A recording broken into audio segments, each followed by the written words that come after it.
we're going to go ahead and get started. I'm very excited to introduce today's speaker, who is Dr. Debra Mathews. Dr. Mathews is the Associate Director for Research and Programs for the Johns Hopkins Berman Institute of Bioethics, and she's also a professor in the Department of Genetic Medicine here at JHU.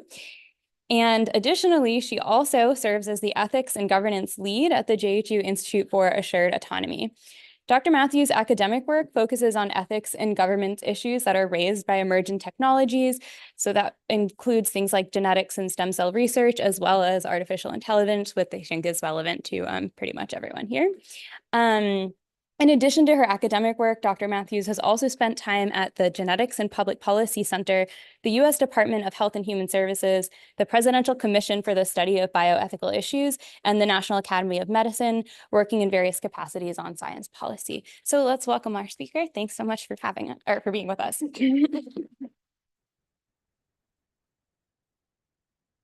All right, thank you very much. Can everyone hear me? Is the mic picking up okay? Great. Okay, well, I can use my theater voice in here anyway. So good morning. As Anjali said, I'm Debra Mathews. I'm going to be talking today about emerging tech governance generally, but also with a specific focus on opportunities and challenges of AI in medicine. So just a brief overview of my talk. I'll give some sort of background context of ethics and governance in emerging tech, talk about specifically AI, ML, ethics and governance, and then tell you about actually three, I think, a few different, let's say, efforts to develop novel governance or to adapt governance for emerging tech like AI, ML.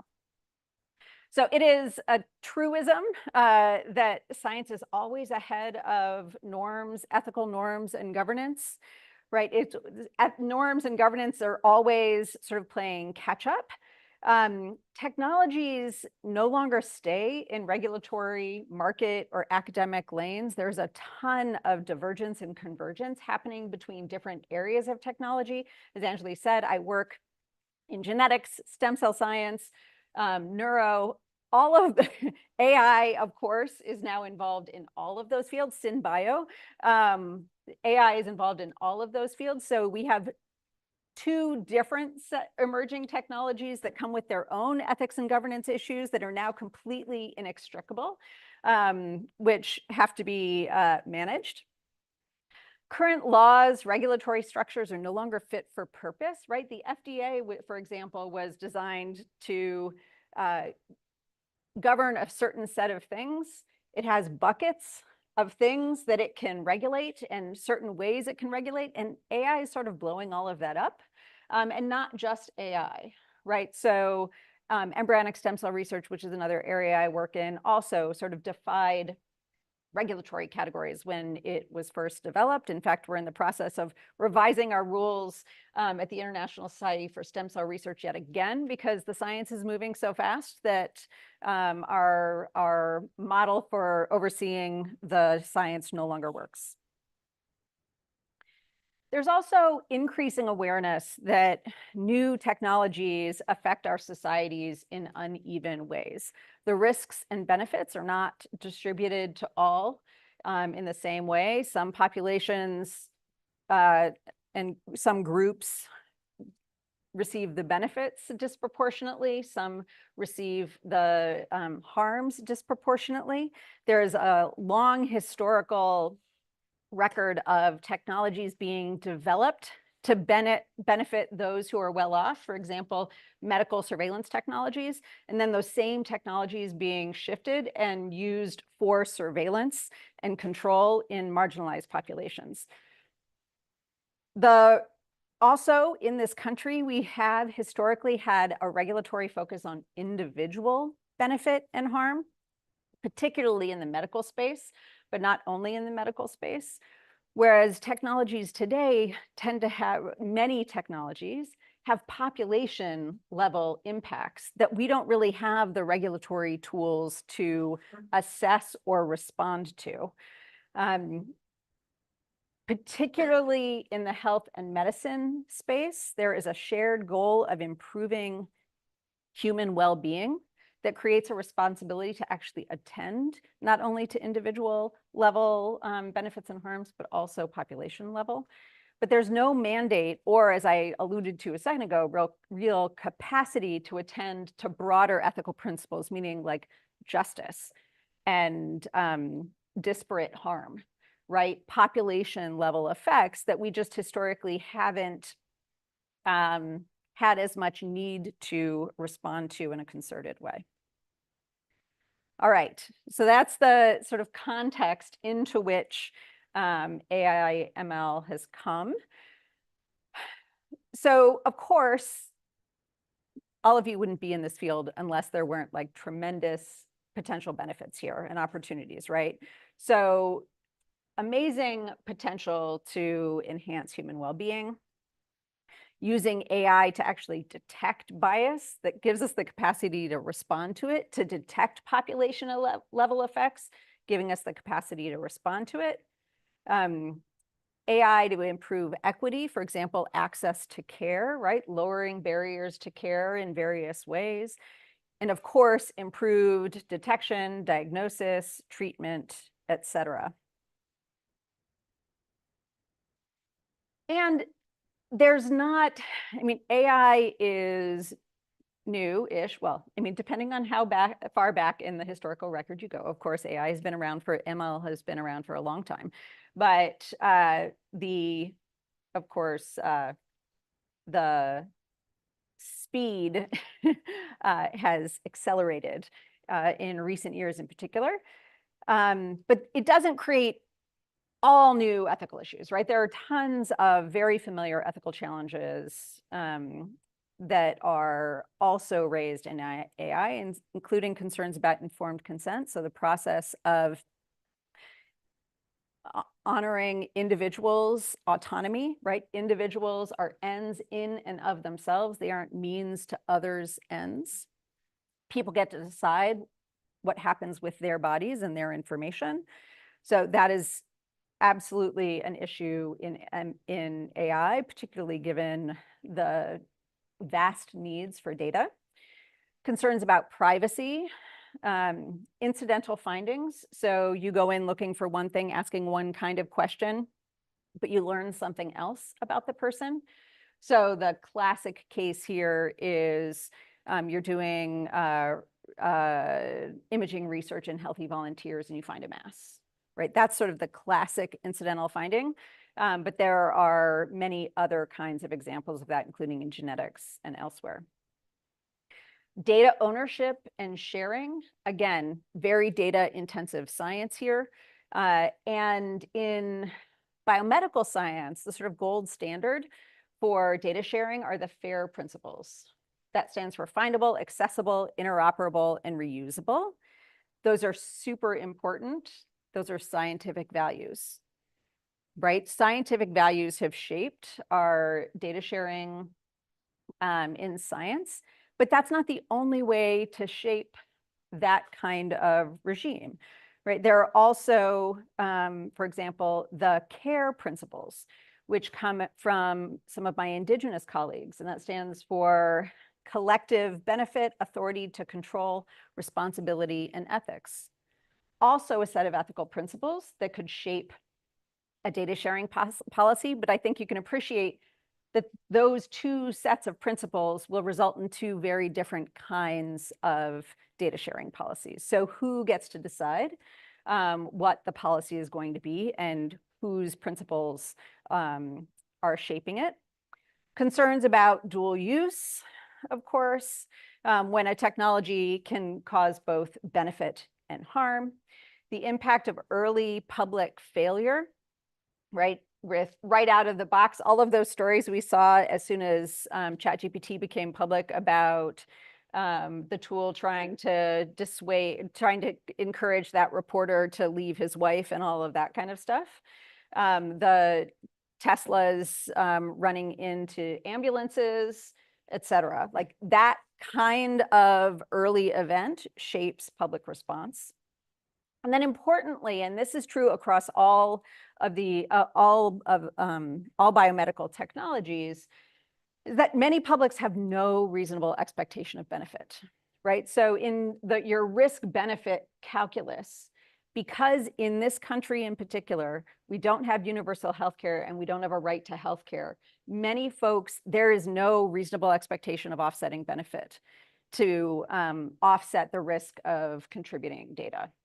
And that's just something that we, as a scientific community, need to understand and manage.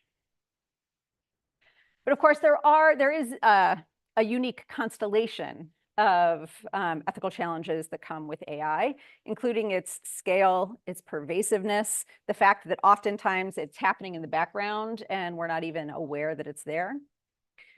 Also, in contrast to the other sort of biomedical or molecular-based technologies that I work in, where a lot of the ethics happens in the application, right? AI, the ethics is baked in. It's baked into the algorithm by the folks who write it. And it's often not intentional, it's unintentional. And I think it's worth pointing out that the folks who are coding AI are not representative of the whole human population. And the unintentional coding in of ethics raises its own challenges, right? Bias training data is the one that probably the public is most familiar with for sure, right? Humans are racist and sexist and all of the things, and all of that ends up in our social media, our medical data, our medical records, et cetera, all baked in. Inappropriate labeling, narrow or inadequate functionality, right? The original Apple Health Kit didn't have a period tracker. That comes with all sorts of other connotations now, but that was just a lack of awareness or consideration of the fact that half the globe menstruates. And then fairness or not, of course, and black box reasoning and concerns about transparency, understandability, et cetera.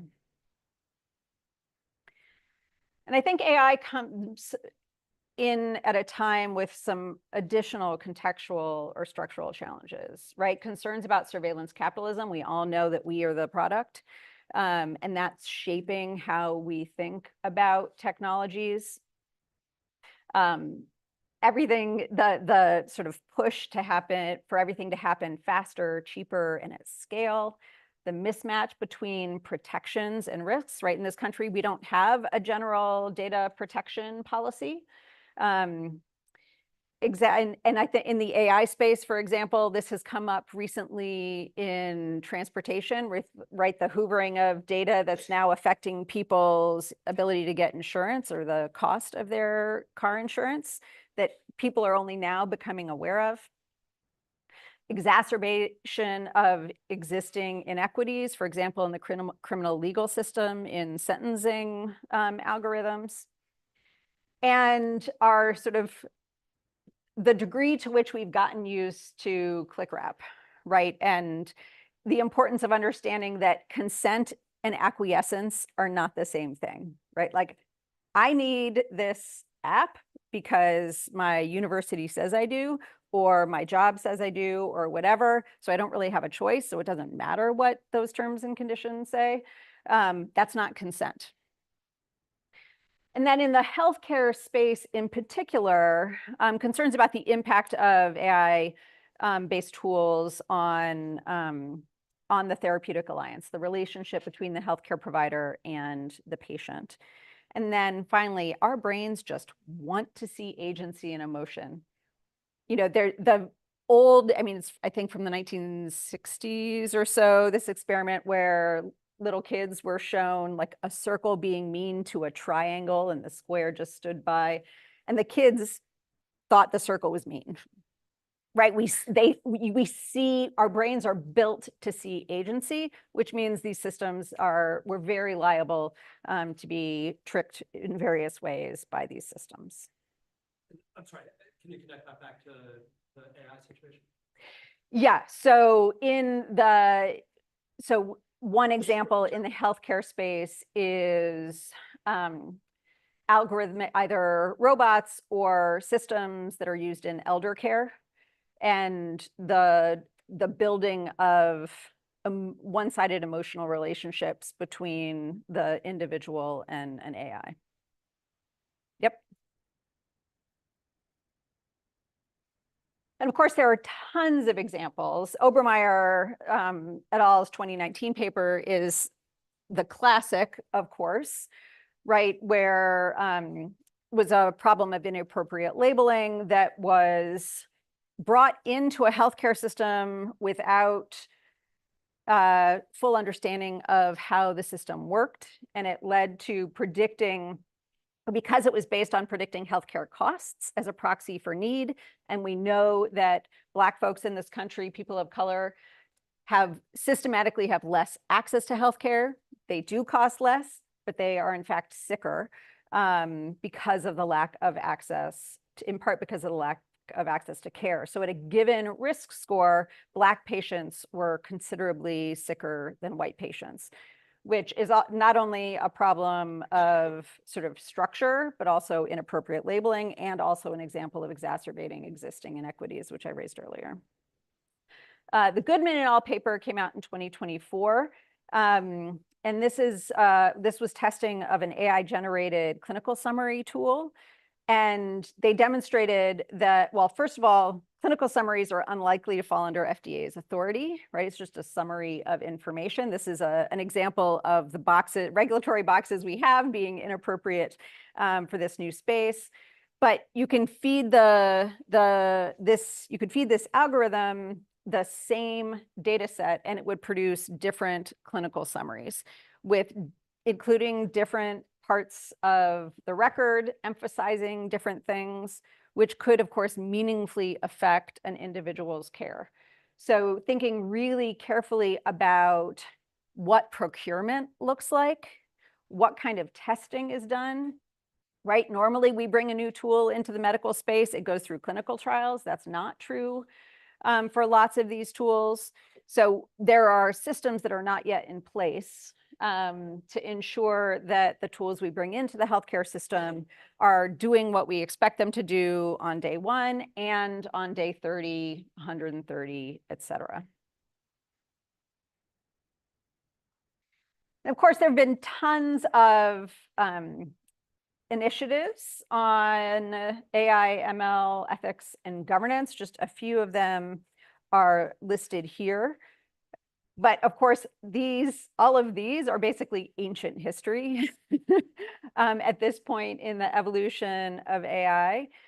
But one thing that I do want to point out is that in looking this paper by Anna Jobin and colleagues, they looked across all of those and many more, looking at what are the ethical principles that were identified that were common or different across all of these different efforts at AI ethics and governance documents, and found that these 5 were common across all of these different efforts. I mean, these are all, I assume, familiar to you all. The tricky bit is that everybody was defining them differently and giving the responsibility for upholding them to different entities.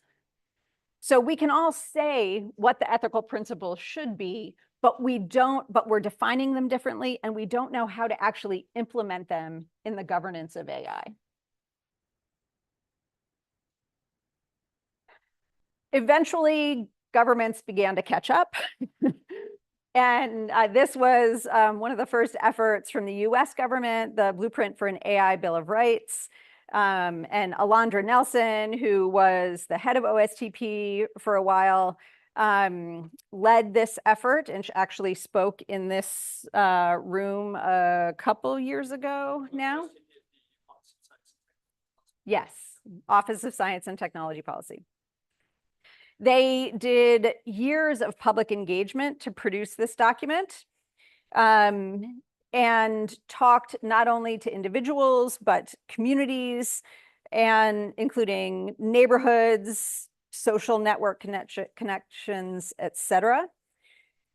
And there's in this document a real focus on you, the person, the person in the US who might be subject to automated systems, and took a pretty broad perspective on what automated systems they took to fall under the purview of this document.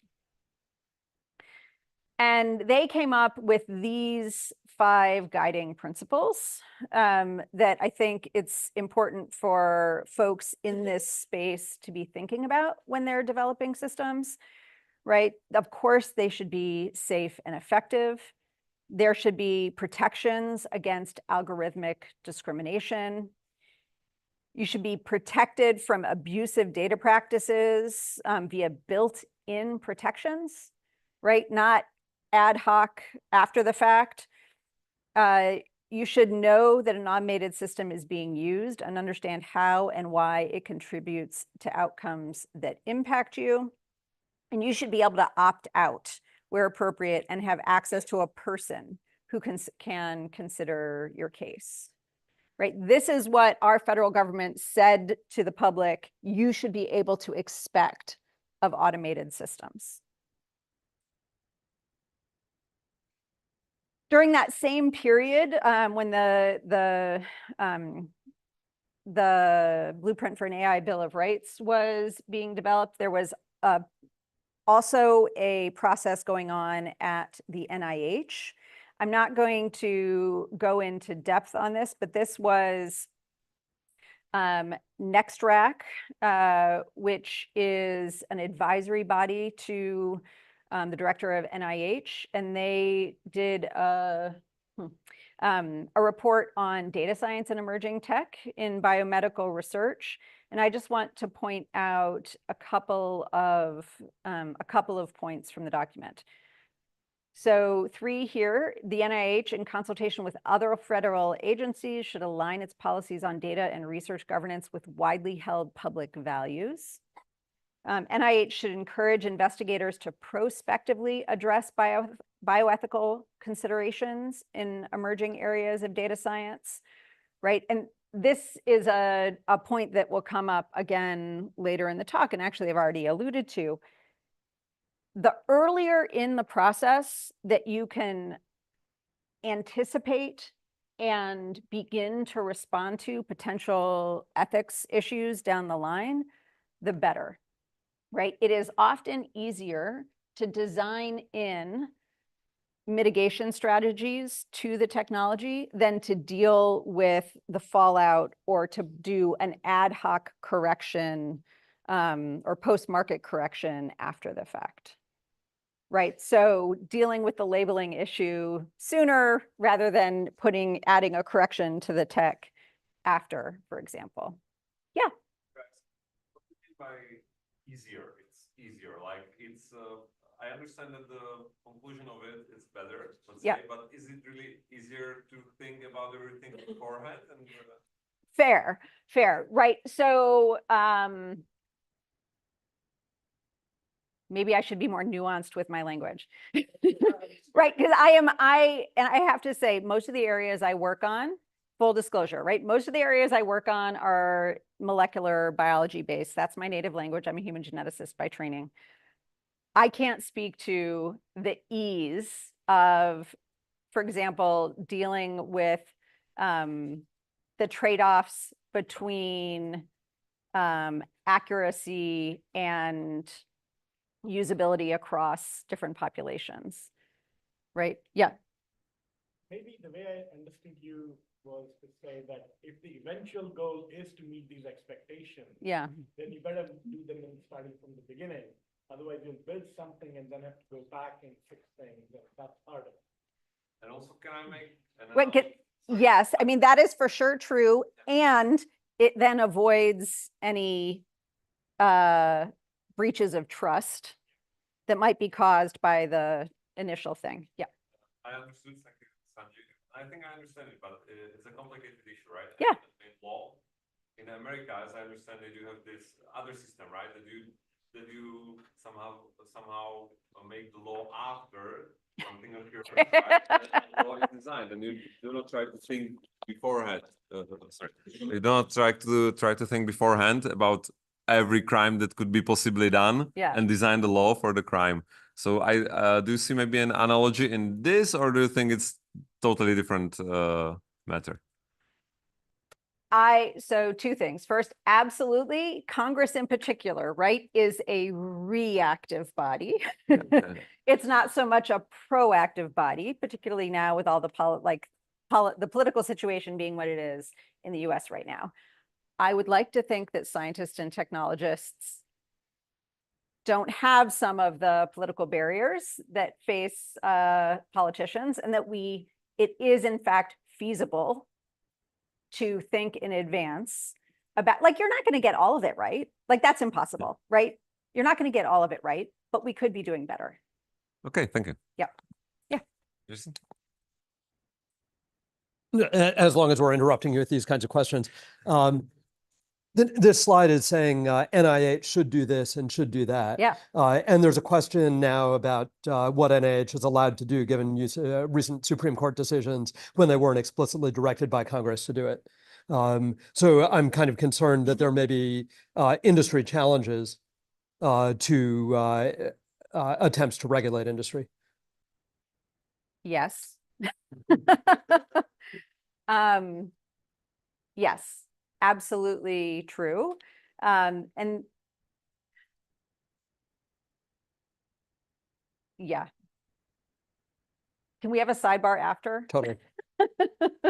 It's a very complicated situation right now, not just because of the political environment, but also where we are in terms of regulation of industry generally, right? In the US, unlike most other countries, we have rules for federally funded research and everybody else. And those are different sets of rules, where in many other countries, federal rules cover everybody.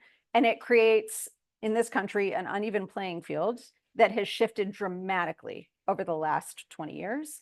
And that raises all sorts of issues that I'm happy to talk to you about later. Looking forward to it. Thanks. All right.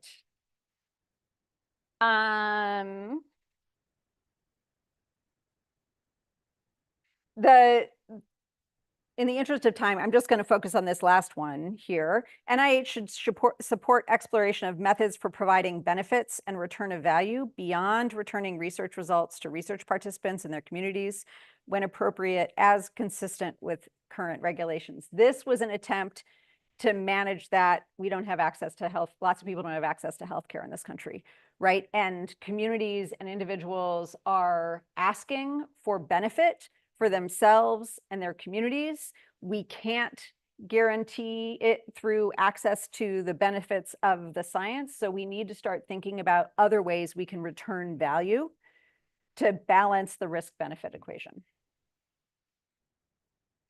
And it's important to note that people are generally supportive of research and are generally altruistic and want to participate, but they want consent. They want to be asked. They will probably say yes, but they want you to demonstrate respect and ask. They want return of value, as I was just describing, and they don't want commercial access, which raises all sorts of challenges, but is what the public is telling us across different kinds of engagement processes. And then, of course, the first sort of real, concrete national policy relevant to AI was the executive order issued in October of last year. It's important to note that executive orders, since we're in an election year, are only good as long as the president says they're good, right? So if we get a new president in January, that person can say all of the Biden executive orders are null and void, and we are again in a place without national guidance with regard to AI. And again, if you haven't looked at the executive order, I highly recommend doing that as well. So in AI, there are all sorts of questions about what are the appropriate roles for autonomous systems? Who should decide? How do we decide? Whose values should guide our decision-making? And importantly, how do we meaningfully integrate values into governance? Historically, we haven't had good ways of doing that. Again, we can articulate the values that we say are driving us in a particular field, but turning those values into concrete governance decisions is a completely different thing. So now I'm going to tell you about a couple of examples. So we go until 11:30, is that right? Well, with Q&A, like, okay. Yeah, which is totally fine. I'm totally fine with it.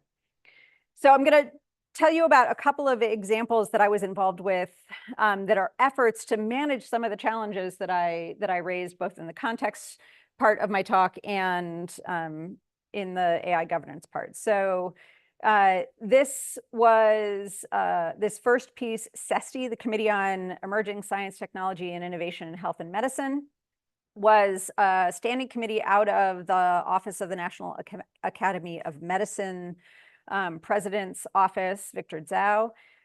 It was, as I said, an attempt to manage some of these contextual factors and figure out how to govern emerging tech across sectors and in a way that meaningfully integrates ethical principles into governance decisions. You are not meant to be able to read all these names, but this slide is for me to point out that this was different. If any of you are familiar with the National Academy processes, sort of the gold standard National Academy report comes out of a consensus study. Consensus studies are bound by all sorts of rules under the Freedom of Information Act because they're intended to advise government, and they have strict conflict of interest rules. Because this was an ad hoc committee, the conflict of interest rules weren't, the really, really strict ones were not in play, which allowed us to have people from venture capital and industry on the committee to a degree that we wouldn't ordinarily be able to do for a consensus study. This was critically important in the emerging tech space because so much of the majority of R&D is currently funded by industry. And it was really important for us to have those folks on the committee.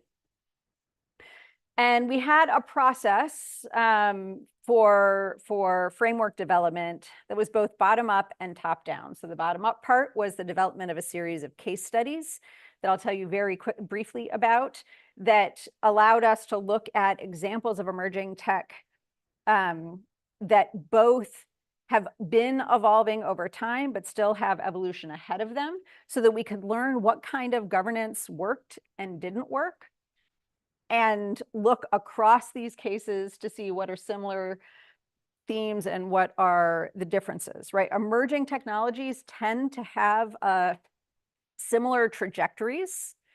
So it's really helpful to learn across technologies.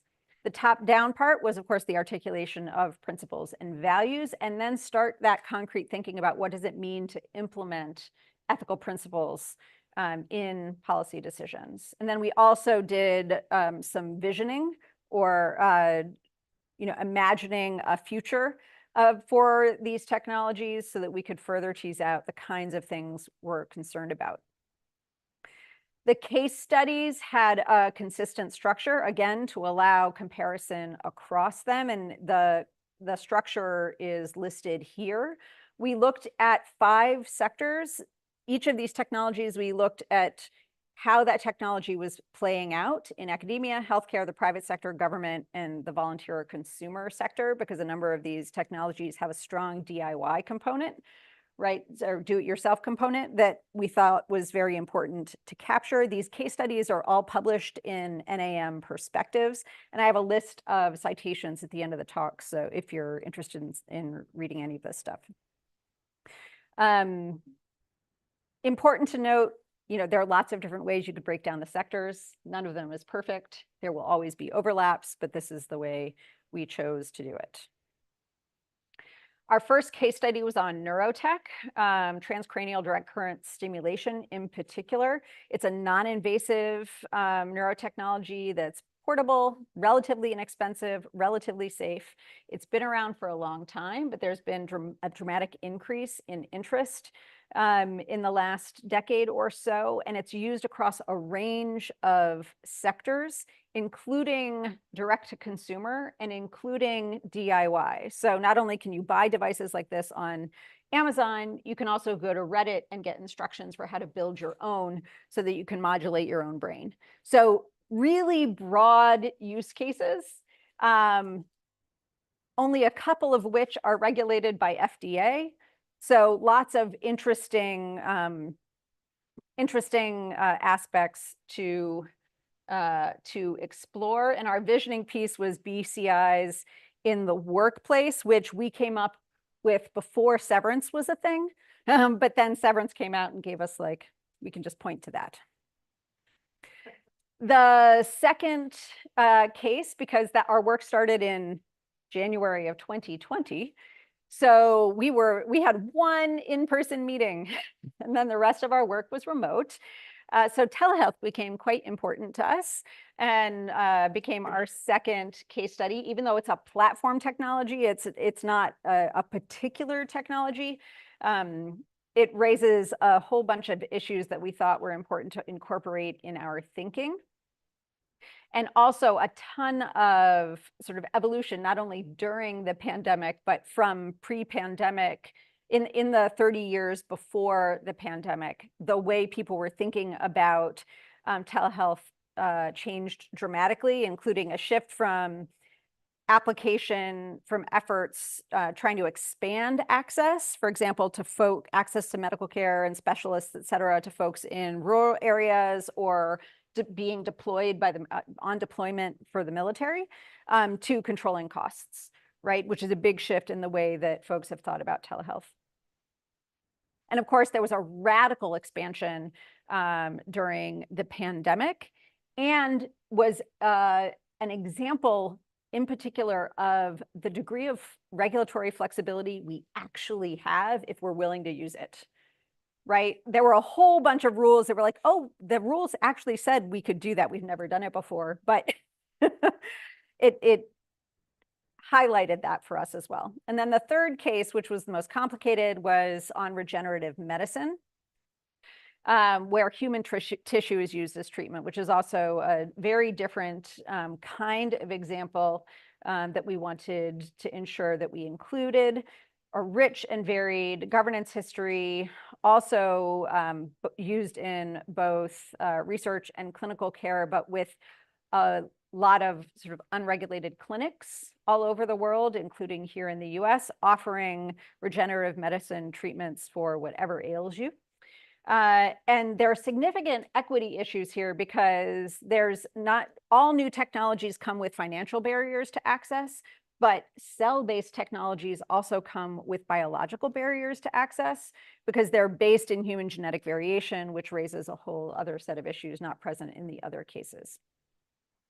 So you will note that I didn't say AI as part of any of those, but of course, AI is being used in all of those now. This work was in 2020 through 22, but you will see is still very much relevant to AI.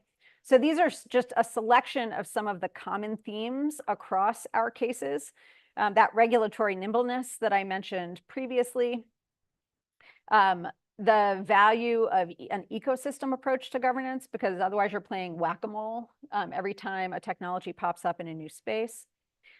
There's little protection of privacy outside of covered entities, which is the term of art for HIPAA, our clinical data protection. And then a number of unique themes that it turns out are all relevant to AI, right? If there are minimal physical risks, there's a lot of permissiveness with regard to the use and deployment of a technology. The flexibility or lack of oversight in that gray area before proven efficacy in a regulated product, and challenges when a technology thrives in unregulated spaces, because there's just no way to capture that often, given our current regulatory buckets and authorities. So again, that was the bottom-up piece. The top-down piece is the articulation of ethical principles. Those are listed here at the top.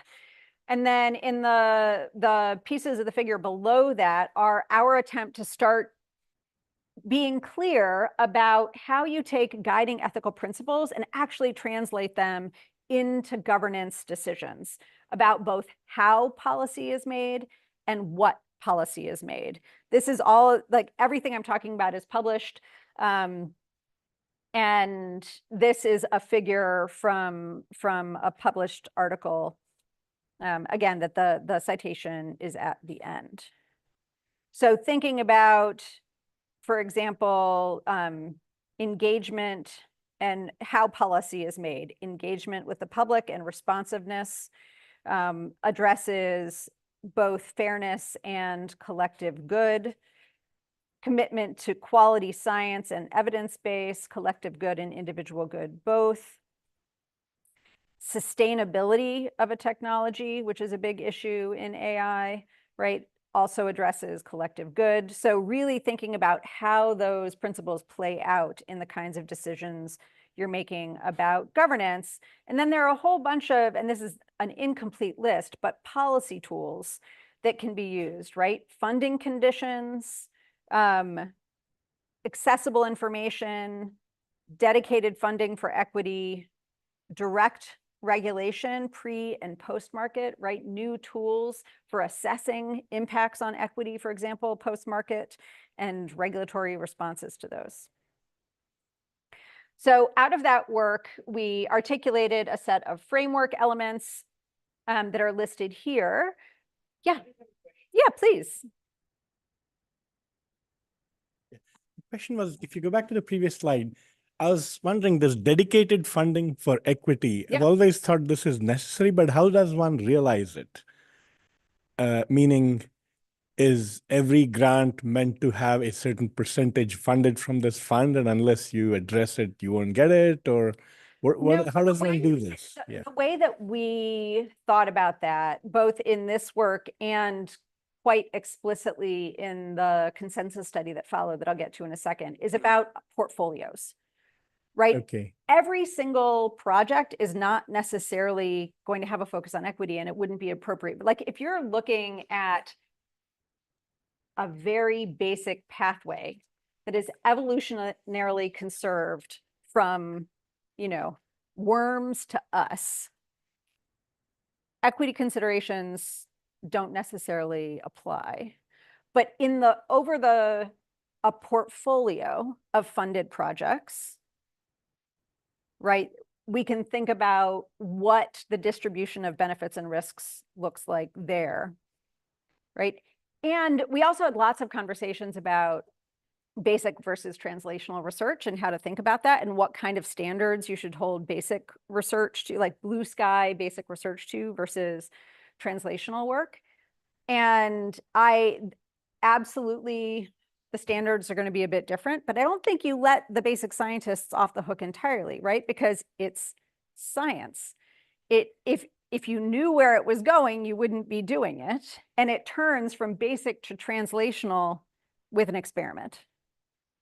And you can't predict when that's going to happen. So I think it's everybody's responsibility to be thinking about these things, right? And to be prepared to see that moment of translation that shifts one's responsibility. Does that make sense? Yeah. Cool. All right. So CESTI, this first ad hoc committee, came up with a set of framework elements, and then we handed off all of our work to a formal consensus study. And that effort is described here. This report came out about a year ago. And as opposed to CESTI, we called this ESTI because we couldn't come up with anything better. And ESTI, this is the statement of task for that committee. Because we were already trying to boil the ocean with all the technologies, it was decided that we would focus not on also all 5 ethical principles, but have more of a focus on equity and justice. And so that is the work that the consensus study did. And I'll get to the recommendations in a minute, but we articulated a set of imperatives that should apply across the entire innovation lifecycle. And again, I think this lifecycle or ecosystem approach is really important. This is misleading, and we had so many conversations about what this figure should look like, right? Because it's really a set of infinite loops. Because you're constantly going back to an earlier part of the process, or you're having a new technology come in that catapults you to something further along in the process, or radically changes the potential application space of the thing you were working on. So we know it's not a cycle, but having articulated steps helps us think through what kinds of governance decisions are happening at each stage of the process. And again, we wanted, one of our recommendations is to move things as early in the process as possible. And these are the 5 recommendations that we came out with. Galvanize national leadership for aligning emerging science, tech, and innovation in health and medicine with principles of equity. We actually asked OSTP to do this. We'll see if that happens. Enhance a culture of innovation that incorporates equity as an ethical concept in tech development and integrates it into organizational practice.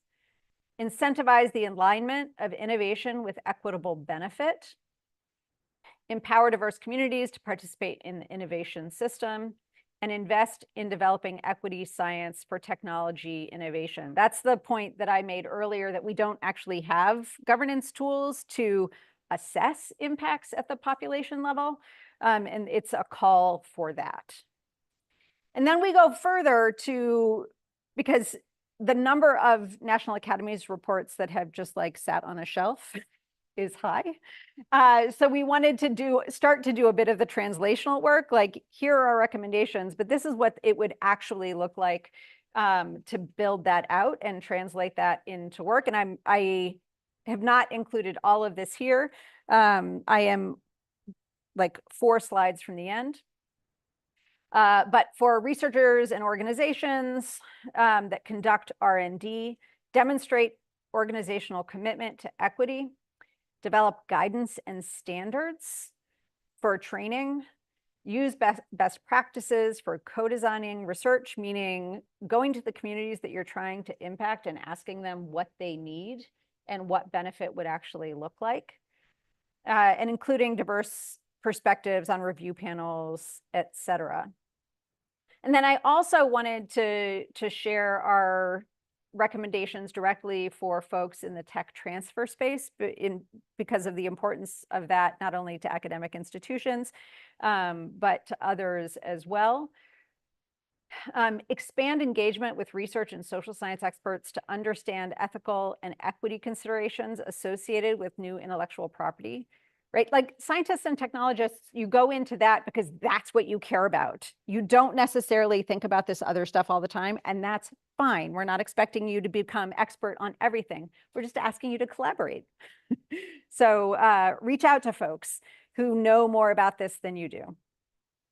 Incorporate ethics and equity assessment more fully into licensing and tech transfer practices.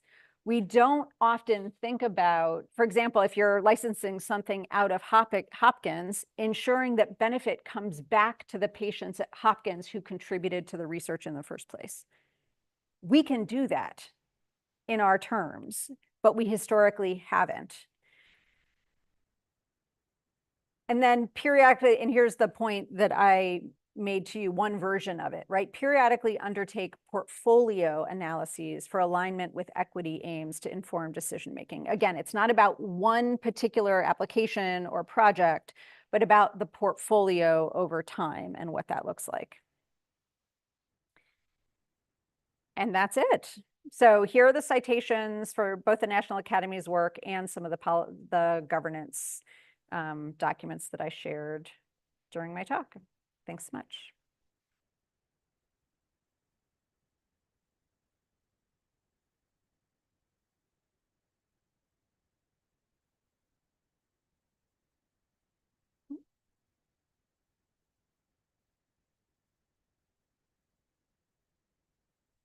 Yes.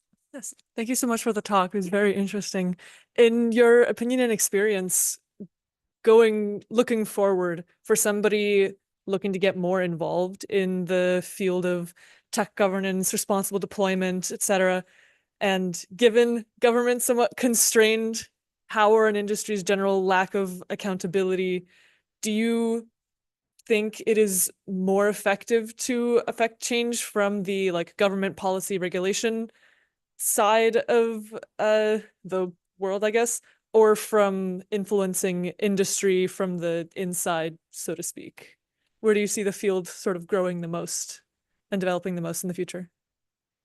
That's a great question. I think it's going to have to be everything happening on parallel tracks, given how fast this is going, right? And I would add another space, which is self-regulation, right?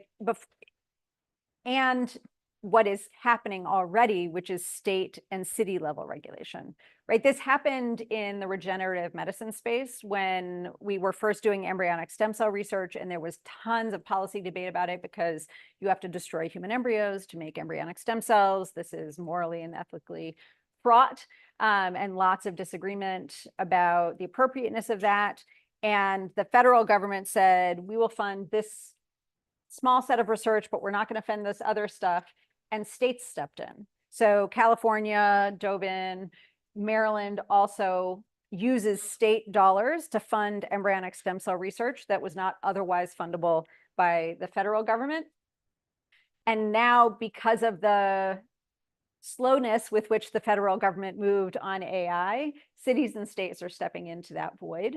So I think that that's actually a space where a lot of good work could happen very quickly, right? State legislatures are more responsive and move faster than our federal government oftentimes.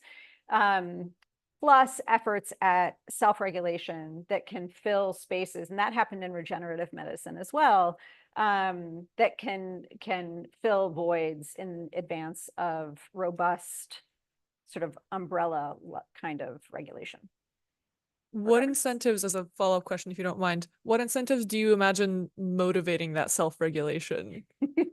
Great question. So that was incentives was actually the most important concept that came out of our engagement with venture capital and industry in that first incesti, right? We in the absence of rules, all we have is incentives. We need to figure out what kinds of incentives we can put in place to shape industry behavior, right? One thing that we came up with is, or one idea that has been floated is something like LEED certification, but for good practices in AI, right? So that you get some sort of market benefit for being a good actor in this space, right? Is one potential thing. Another is early market access or prolonged market access if you meet certain standards, right? There are lots of ways that we can do it without it being hardcore regulation. Thank you so much. We just have to choose to. I mean, it's not that simple, but. So when technologies are widely deployed, sometimes there's unexpected effects on society. Absolutely. There's one that you mentioned, which is medical surveillance turning into other forms of surveillance. Yep. So wanted turning into unwanted surveillance. Yep. And I can think of other things that a committee like this might worry about. Social media. Well, I was the Surgeon General was just talking about screen addiction, right? That was one. Another is economic dislocation of various kinds. And so I wonder, I mean, there's a limit, I guess, to how much we can predict what's going to happen. So we may have to all be responsive, not just Congress reacting. Yes. But what else do you see as within the ambit of, some ethics group trying to regulate AI to try to prevent unintended consequences? What else might be coming down the pike, in other words? Oh, I see. I can imagine in the health space, Right, I had this conversation with a good friend who's a general practitioner yesterday, 2 days ago. The use of various kinds of automated systems in elder care, which is something I already raised, right? And various kinds of companion AI. I can see that being very beneficial on an individual basis. That scaled to how we take care of older people is a dystopia. So like thinking about You're saying there's a kind of moral hazard where we give it over to AI and say, okay, that excuses us from providing other kinds of care. Yes. Yep.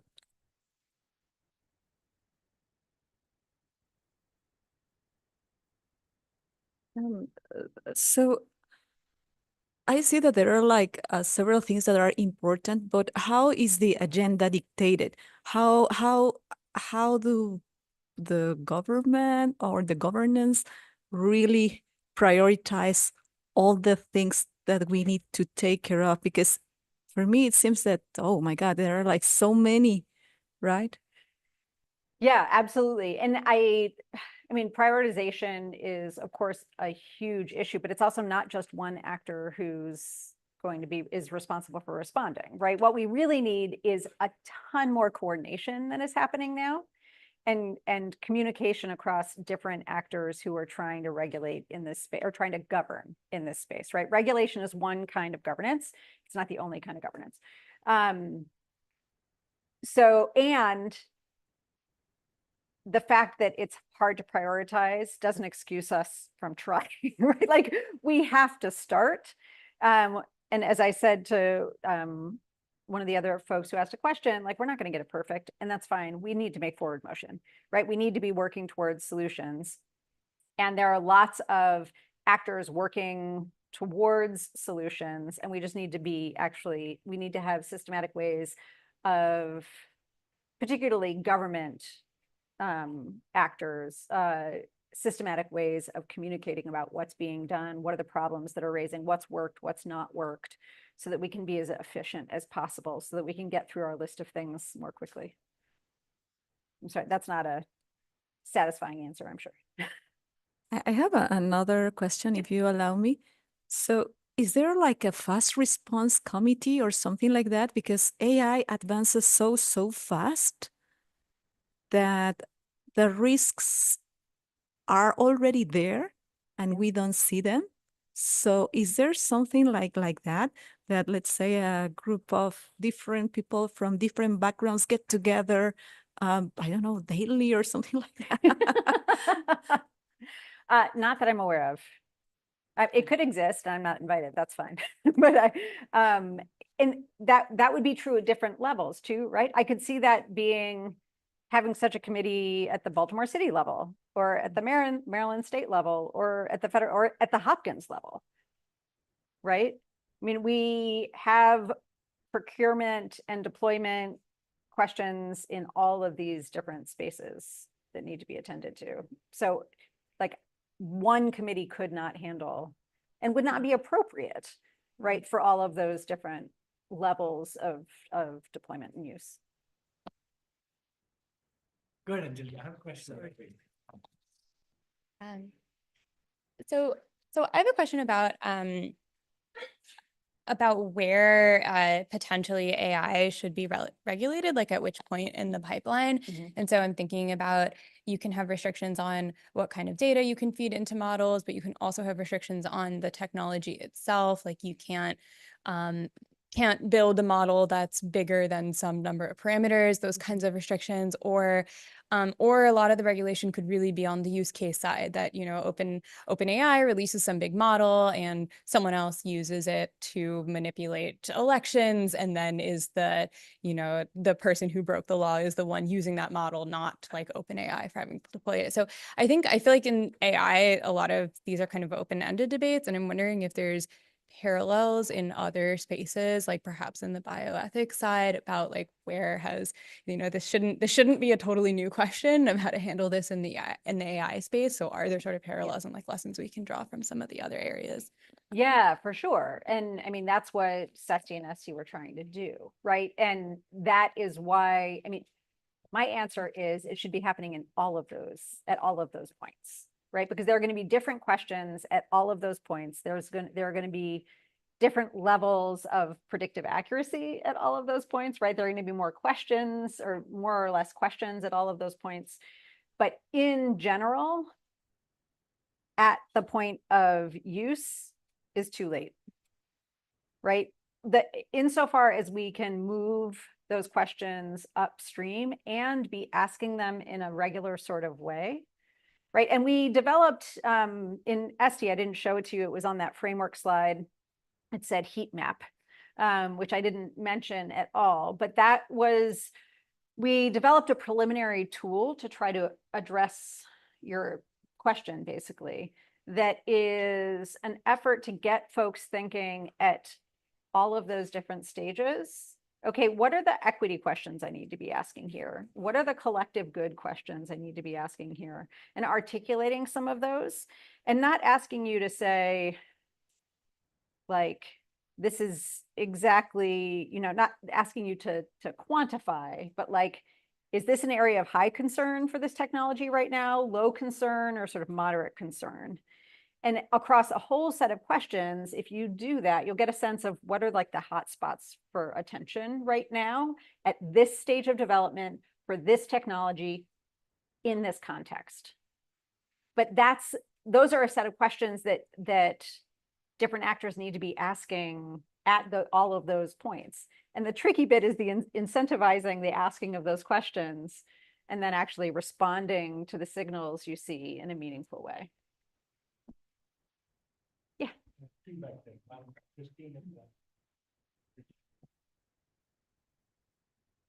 Yeah, thank you so much for the great talk. I noticed like recently in the last couple of years, there's been a lot of conversation around global geopolitics and like how kind of advanced AI capabilities play into that, especially with China. So I was just curious if you're noticing that geopolitical competition like shapes conversations about safety, or especially like the willingness to adopt more binding practices and regulations that might eventually down the line, you know, end up restricting model capabilities or the pace of progress.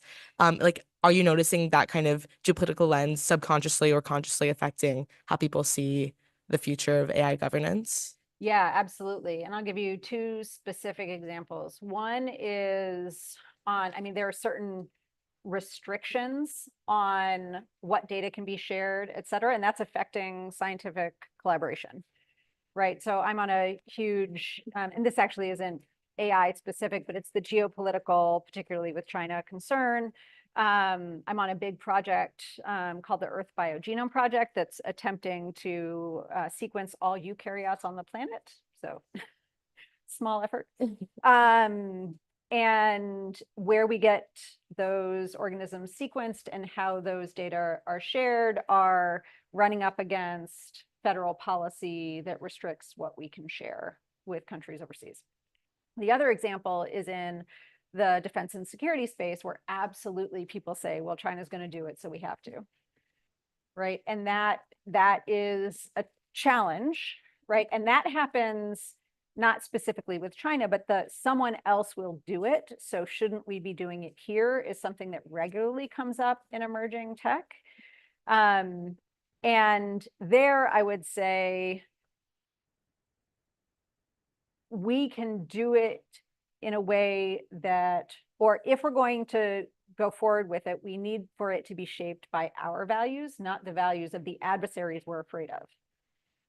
Right? So there are ways to develop technologies, AI or otherwise, that conform with our values and that don't conform with our values, right? And being really clear about that is important. Thank you.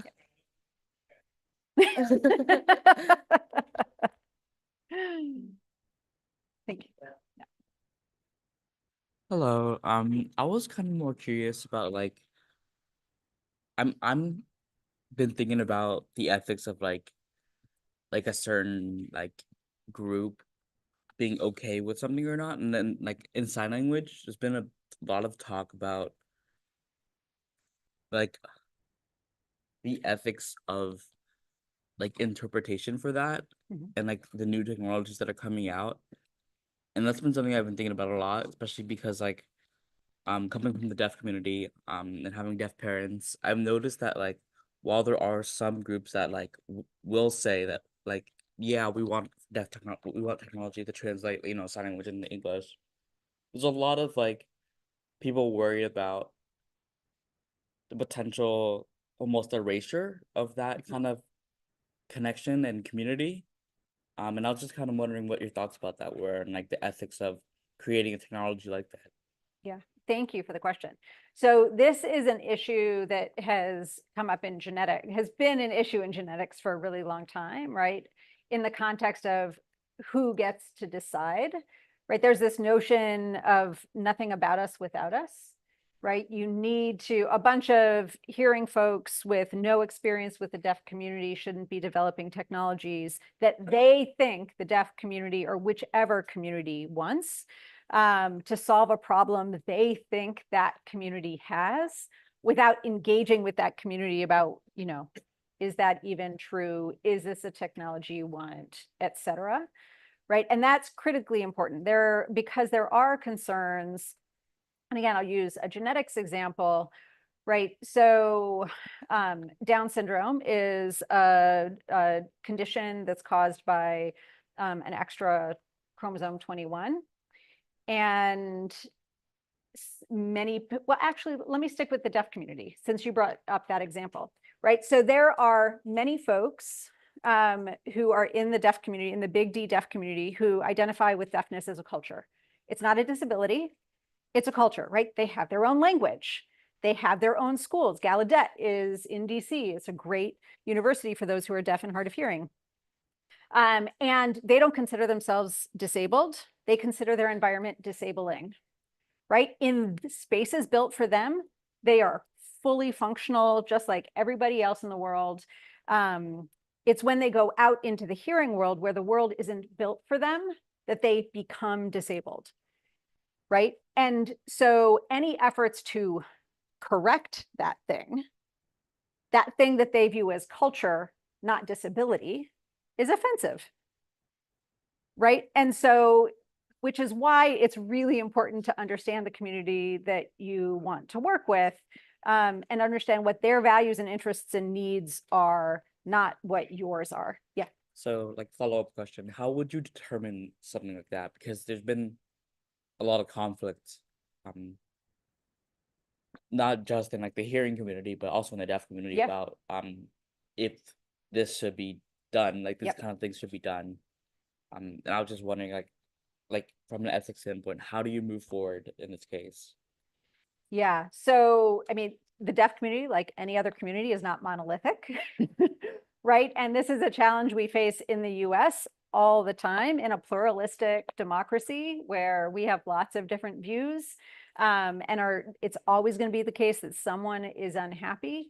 In the absence of being able to make everybody happy, we need to ensure that there are processes in place that are just and ensure that all voices are heard and that there's a transparent decision-making process that everyone views as legitimate and fair, right? So that even if your preference doesn't win the day, you know that you trust the process that led to the decision that was made.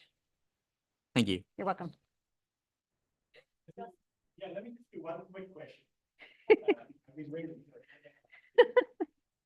And the reason I wanted to ask this question is because, like, you know, the usual arguments for and against regulation have to do with, oh, regulation kills innovation, or non-uniform regulation is sort of like, you know, causes undue competition or non-competitiveness.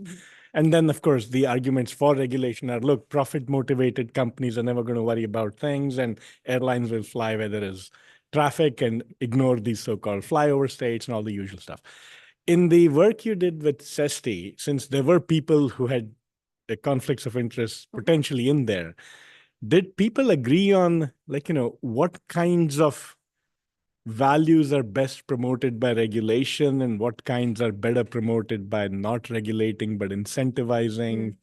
Was there a better understanding of what kinds of things should be regulated, and because there are many values we had in there, and not all of them may fall to, or not all of them may be best attained by regulation. I don't know. So, yeah, for sure. Well, which part of the response to that is that's why I keep saying governance and not regulation, right? Yeah. Regulation, policy is law, are yeah, a subset of different ways we regulate. Incentives are governance. yeah, that's why I asked. Self-regulation is governance, et cetera. And different kinds of governance will work better in different contexts, right? But I don't know that it is the case that different kinds of values are best upheld by different kinds of governance. I think the important part of this is to, and let me just state at the outset, the goal of this work isn't to shut down innovation, right? It's to try to steer it towards societal benefit in a way that's productive. And our call to be asking these questions at all stages is an effort not to shut down research, but to do little course corrections along the way. Like, we know things are going to get out of alignment, whatever that means. But right now, we don't even have like check-in points to say, hey, how are we doing? Like, is something going off the rails, or is something like, could we be doing a little bit better here with this?